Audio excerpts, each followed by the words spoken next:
In this video, I'm just going to talk about my impressions of using the Vivo X200 Pro's camera. Everything you're going to see here is going to be shot on the Vivo X200 Pro as well. So let's start off with the video since we're already watching video footage off this phone. So given with good lighting, I feel like this phone can actually be passable using as my camera to shoot B-roll footage of tech. Because I have more control of the product, I can place it on a table or hold it in my hands and still get that natural background blur. And that's something I can easily get, just like with many other phones. Using it with the main camera or shooting with the main camera, once the subject is close enough, you will get some background blur. Now, something that I cannot get very often with other phones is that getting natural background blur with the telephoto lens. And even if I do, the quality isn't there for me, not until I started using the Vivo 200 Pro. And maybe it's because it's one of the biggest sensor size so far for a telephoto lens. And now I can finally say that I'm confident enough to actually go into a telephoto lens without losing too much quality. So it's nice to get that compressed background with a bit of the natural bokeh or background blur. Now there is video portrait mode which does very well, but of course it's not perfect. It is very passable for a regular consumer and they won't even notice it at all, but to a trained eye they can probably tell it's AI generated. But even in a normal mode, if you get close enough to the subject, you can still get a good amount of bokeh.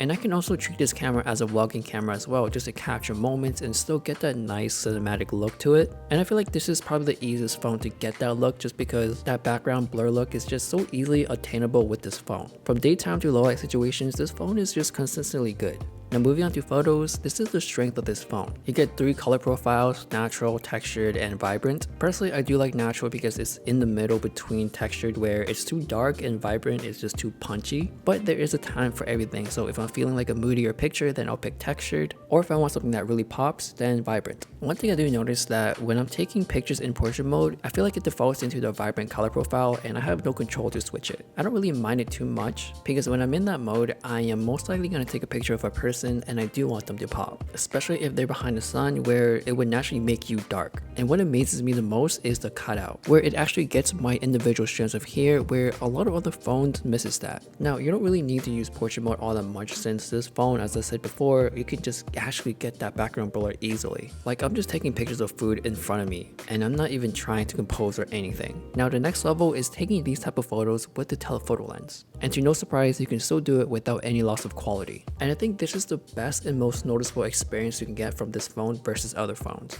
So from wide to ultra wide, you can freely zoom in and not worry about anything. Now I did take this to Miami on a cruise ship, so imagining me using this camera just to take pictures of vacation and everything looks very good. From taking pictures of your kids per se, or even the drinks you have or the food you ate, or even the scenery. Like capturing the sunset and zooming in without knowing that I'm not going to lose any crazy quality is pretty insane. And even low light situations too. This camera also performs well in that category as well. One day I went out to New York City trying out the street photography style photos and I really liked it. I think it's because with the telephoto lens, it does keep me at a distance so I don't feel too awkward taking photos of random people. Now all of this was shot in Zeiss Natural and I wondered if I shot in textured it would give even a more moodier look. So I can imagine this phone to be my B-roll camera, a vacation camera, and a street photography camera. So it's nice to be able to carry a phone camera that performs like an actual camera. Now I would say the weakest camera is the selfie camera. The photos from it is not that bad, it's just out of all the cameras I have, this is the worst one.